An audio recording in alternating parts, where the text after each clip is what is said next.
Les amis, bonjour à tous et très heureux de vous retrouver aujourd'hui pour parler du Bayern Munich et du Real Madrid. Est-ce que ce Real doit craindre le Bayern Munich? On arrive dans la dernière ligne droite de cette Ligue des Champions et comme pour Manchester City, on va faire une analyse assez pointue sur la maison bavaroise, club, ou équipe qui est très difficile je trouve à analyser cette saison, vous comprendrez pourquoi. Donc vous le voyez, encore une fois, je suis seul aujourd'hui parce que Christophe est en vacances au Maroc. Donc si tu passes par là, Christophe, profite bien et surtout tu coupes. Hein. Et aujourd'hui, nous, on va analyser ce Bayern Munich. Bayern Real, c'est le classique de cette Ligue des Champions. 26 reprises. À 26 reprises, ça a été joué. C'est plus que Juventus Real, c'est plus que Milan Barça. Bref, c'est le véritable classico de cette Champions League. Il y a des bons souvenirs. Moi, je me souviens de cette qualification aux prolongations sous Zidane, avec notamment ce triplé de Cristiano Ronaldo. Il y a des souvenirs affreux, notamment cette élimination au tir au but. C'était en 2012 sous José Mourinho avec Kaka et Ronaldo qui loupent leur tir au but face déjà à un Manuel Neuer qui était déjà monstrueux. Voilà, c'est toujours une équipe qui est compliquée à jouer. Maintenant, eux, ils vivent une saison compliquée. Ils ont perdu la Super Coupe d'Allemagne 3-0 face au RB Leipzig.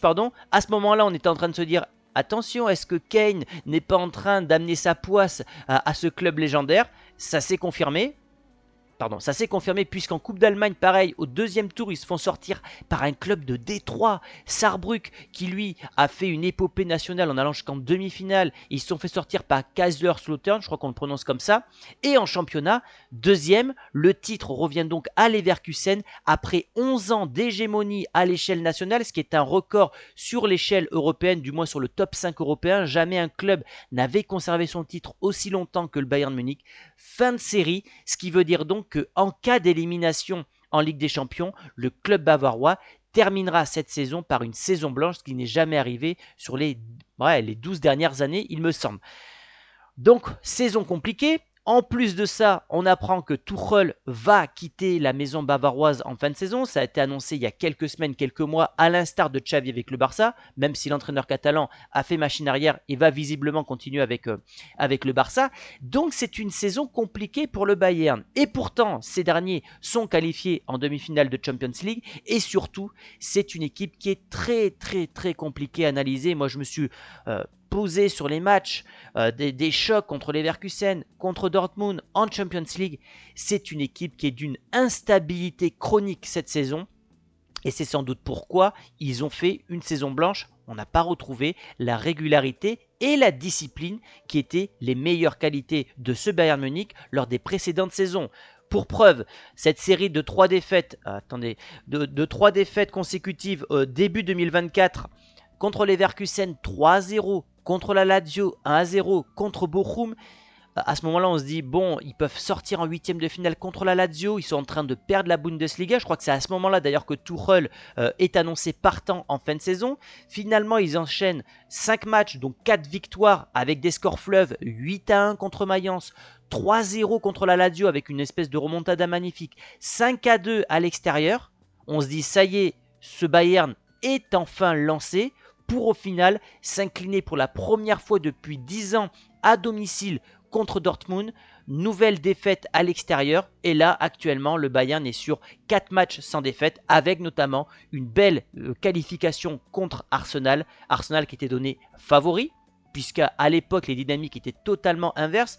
Arsenal était, comment dirais-je, monstrueux en Première Ligue alors que le Bayern était en train de couler en Bundesliga. Tout le monde voyait les Gunners se qualifier plutôt facilement. J'avais dit attention, ce Bayern est malade, ce Bayern ne va pas bien. On est peut-être sur l'un des pires Bayern Munich des 10 dernières années, mais c'est un club qui a beaucoup d'expérience, notamment dans ses moments clés. Ce n'est pas le cas d'Arsenal, donc moi je mettrai le Bayern favori.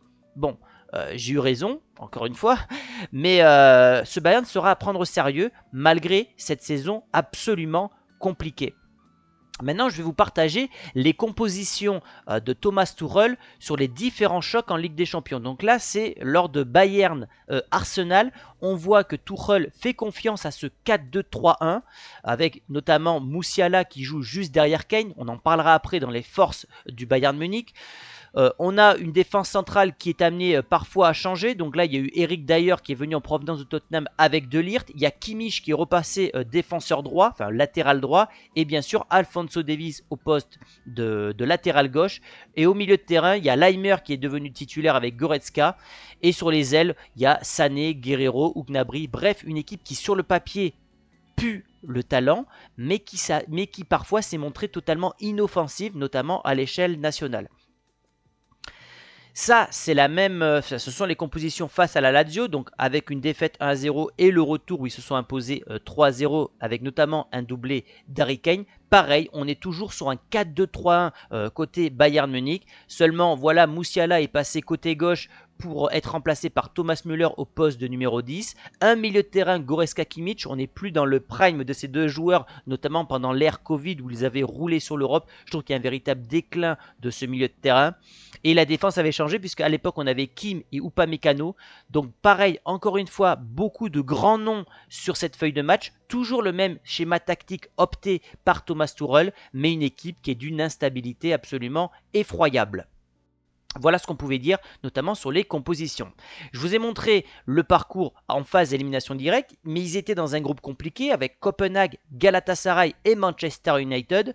Un parcours maîtrisé de main de maître puisqu'ils ont eu 16 points sur 18. Mais moi, j'ai noté une chose et ça fait partie évidemment des forces et des faiblesses. C'est tout le paradoxe de cette équipe parce que tu es dans un groupe ultra compliqué. Tu fais 5 victoires, un match nul. Donc on peut dire que le Bayern est sur une voie royale, que ce Bayern va peut-être dominer l'Europe ou fait partir des 3 favoris pour la victoire finale. Mais en même temps, lorsqu'on analyse les matchs du Bayern, c'est 3 buts encaissés à domicile face à Manchester United, c'est des buts encaissés contre Copenhague, c'est des buts encaissés contre Galatasaray. Bref, vous me voyez venir, l'un des gros points faibles de ce Bayern Munich, c'est que je trouve que cette défense est souvent aux abois. Une défense qui est prise de vitesse, et ça c'est intéressant quand on connaît la qualité d'exécution des attaquants du Real Madrid. Une défense qui me paraît parfois lourde, à l'instar d'un Upamecano, d'un De Ligt, d'un Kim qui... Ok, dans le jeu aérien, sur le côté physique, vont être présents, mais au niveau des jeux en transition, des contre-attaques, ils vont être véritablement pris de vitesse. Et je trouve que c'est l'une des pires faiblesses de ce Bayern Munich. Pour preuve, encore une fois, vous le voyez, sur le top 6 en Allemagne, c'est la pire défense avec 37 buts encaissés. Donc ce qui était finalement une des forces du Bayern Munich sur ces dernières années, c'est-à-dire une grosse attaque, mais aussi une bonne défense, avec notamment un Neuer qui était impérial, j'ai l'impression que ce soit, on va le voir juste après, les joueurs d'expérience ne sont plus au rendez-vous. En tout cas, ça c'est mon avis. Je sais que cet avis va diviser, mais je trouve que Neuer, contre Arsenal, notamment sur le but de Saka, je le trouve un peu lourdeau au moment de plonger. Ils commençaient, je trouvais, à faire ses 37-38 ans. Évidemment, ils vont amener leur expérience. C'est tout le paradoxe de ce Bayern Munich. Mais voilà, un Bayern qui encaisse beaucoup de buts. Évidemment, qui en marque beaucoup, vous le voyez aussi. Mais, comme je le dis souvent, une attaque te fait gagner des matchs. Et une défense te fait gagner des titres. Et ça sera compliqué pour moi d'imaginer un Bayern Munich ne pas encaisser de buts face à ce Real dans cette double confrontation. Maintenant, il faudra savoir si le Bayern est capable d'en mettre plus que le Real. Bref, pour moi, la plus grosse faiblesse du Bayern Munich, c'est véritablement les jeux en transition sur les phases défensives. Sur le jeu aérien, ils sont plutôt bons, notamment sur les coups de pied arrêtés. Mais notamment, cette prise de vitesse au niveau de la défense, c'est le gros point faible du Bayern Munich. Au niveau des points forts, j'en ai noté 3. Le stade, l'Allianz Arena. Pourquoi ? Parce que c'est le match, pourquoi pas du titre, j'estime. Bien sûr, il ne faut pas sous-estimer le PSG, mais que le vainqueur de cette confrontation a de grandes chances de gagner la victoire finale. Et on l'a vu, près de 500 000 demandes de billets ont été faites sur le site du Bayern. C'est un record dans l'histoire du club. Tout ça pour vous dire que ce match aller, il ne faudra pas louper côté Real Madrid parce que ça va être compliqué. L'ambiance sera très chaude, le public va pousser justement ses joueurs pour créer l'exploit et ne pas sortir sur une saison blanche. Donc, le stade, l'ambiance, ça sera un point fort, une des forces de ce Bayern Munich. Évidemment Musiala parce que joueur imprévisible et évidemment en tant qu'Anglais, il y aura un duel à distance avec Bellingham, puisque ils font partie des pépites de cette nouvelle génération. Mais en tout cas, Musiala, c'est un joueur qui est totalement imprévisible dans sa façon d'éliminer les adversaires, de contrôler le match à sa façon. Et Kane, puisque c'est plus de 40 buts, il est sur les traces de Lewandowski pour battre tous les records en Bundesliga. Super tireur de penalty, un espèce de 9,5 comme l'était un petit peu Karim Benzema. Donc j'ai noté ces 3 forces. Vous pouvez me dire quelles sont selon vous les forces du Bayern et leurs faiblesses. Mais en tout cas j'ai noté ça et je pense que ça sera un match aller très compliqué à l'Allianz Arena. Il y aura un duel à distance pour le Ballon d'Or. Ils font partie selon moi des...